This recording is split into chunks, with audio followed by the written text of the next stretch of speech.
dia, boa tarde ou boa noite. O meu grupo ficou com a primeira fase do modernismo e ele é composto por mim, Stephanie, pela Tainá Diniz, pela Vitória Viana, pela Clara Souza e pela Clara Ripardo. Bom, o que é o modernismo? O modernismo é um estilo de época que surgiu no início do século XX, em um período que havia grandes tensões entre as grandes potências europeias, que ocasionou duas guerras mundiais.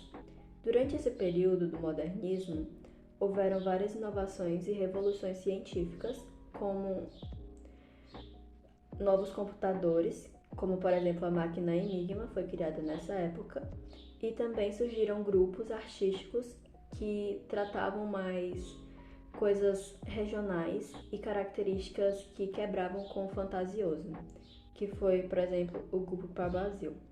Bom, o modernismo também influenciou a nossa literatura, trazendo temas mais voltados para o sociocultural, para o regional e para o nacional, que inclusive são das características do modernismo, que é ser antiacadêmico, nacionalista e sociocultural. Há quem confunda o modernismo com o contemporâneo, pois os dois tratam do moderno, porém eles são totalmente diferentes, pois o modernismo foi um período de tempo, tipo uma pequena época, e enquanto o contemporâneo é a nossa atualidade, que é o agora. Apesar de muitas pessoas utilizarem o adjetivo moderno para se referir a algo que na verdade é contemporâneo, os dois abrangem significados e contextos bem diferentes. O moderno especifica o movimento modernista, que aconteceu na primeira metade do século XX. Já o contemporâneo abrange o que está acontecendo atualmente.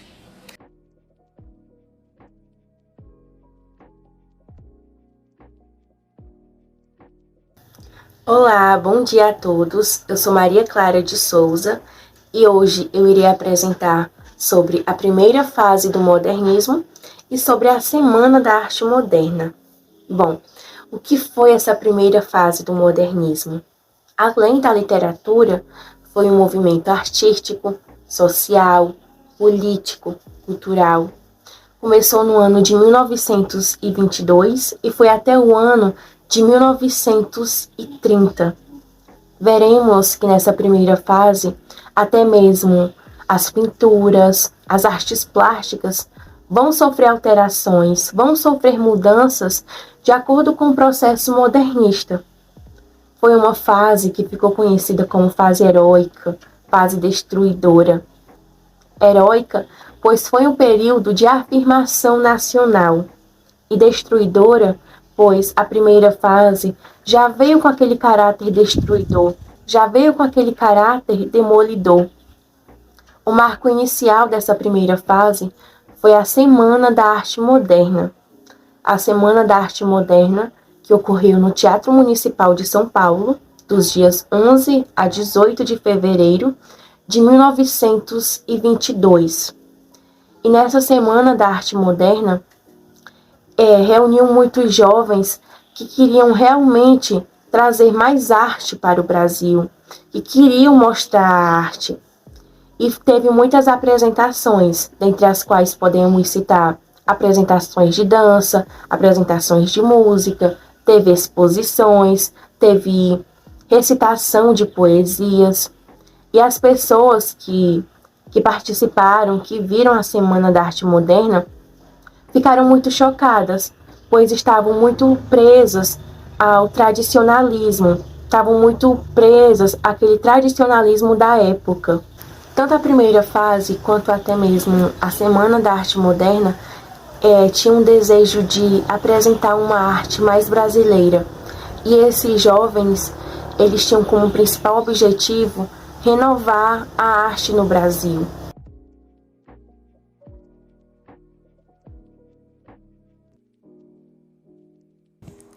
As principais características da primeira fase do modernismo são a fragmentação, a síntese, a busca pela linguagem brasileira, o nacionalismo, a ironia, o humor e a paródia, o relato do cotidiano, a revisão crítica do passado histórico e cultural e o subjetivismo. Essas são as principais características da primeira fase do modernismo.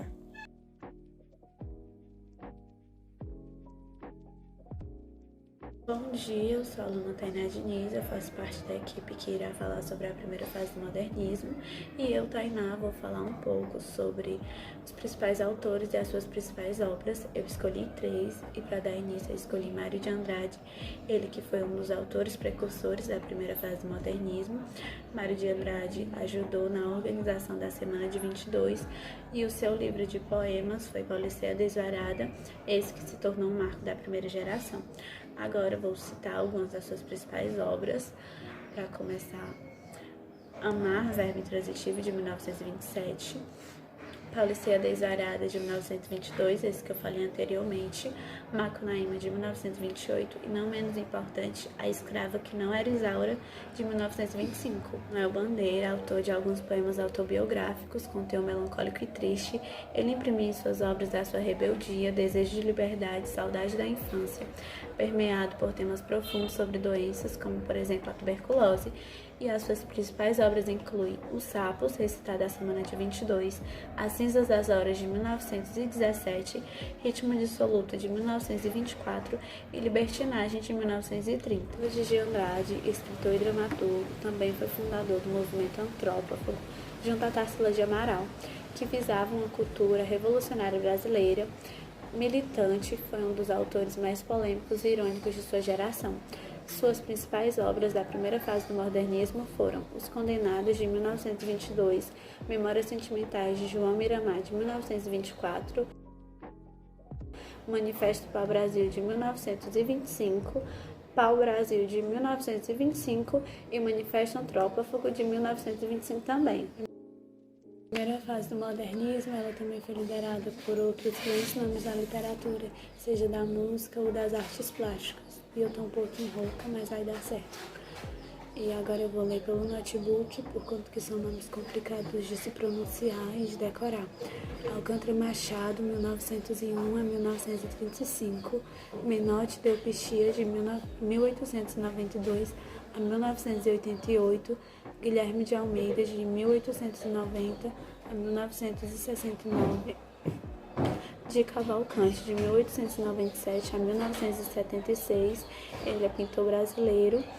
Heitor Villa-Lobos, de 1887 a 1959, maestro e compositor brasileiro. Lazar Selga, de 1891 a 1957, e Graça Aranha, 1868 a 1931. Meu nome é Maria Clara da Silva Ripardo e eu vou falar sobre Menotti Delpicchia. Menotti Delpicchia, ele foi um poeta, jornalista, político, romancista, contista, cronista e ensaísta. Ele tem a sua importância reconhecida para o movimento modernista brasileiro. Ele, nos anos de 1920, 21 e 22, ele escrevia muitas crônicas para o jornal Correio Paulistano, no qual ele escrevia várias crônicas, artigos. Ele assinava artigos com o nome de Menotti Delpicchia, mas também assinava com seu pseudônimo Hélios. Com seu pseudônimo Hélios, ele assinava mais as crônicas sociais, no qual defendeu o movimento modernista durante 2 anos. Através disso, ele meio que preparou o seu público-alvo para o que realmente viria a acontecer no ano de 1922. Agora eu vou falar de algumas obras do autor Menotti Delpicchia, e uma delas é Juca Mulato. Juca Mulato foi um livro escrito pelo autor e lançado em 1917, ou seja, antes da semana de 22. Esse livro foi responsável por dar um nome nacional ao autor, de forma que ele ficasse conhecido em todo o Brasil. Juca Mulato trata sobre a história de amor impossível entre Juca, um jovem mulato, e a filha de sua patroa. O livro chama atenção para o preconceito socio-racial presente na nossa sociedade. Os versos são cheios de lirismo, são intensos e bem humanos. Uma curiosidade é que o cantor Nelson Gonçalves fez uma música com o nome Juca Mulato, no qual ele trata sobre a história e resume em forma de música.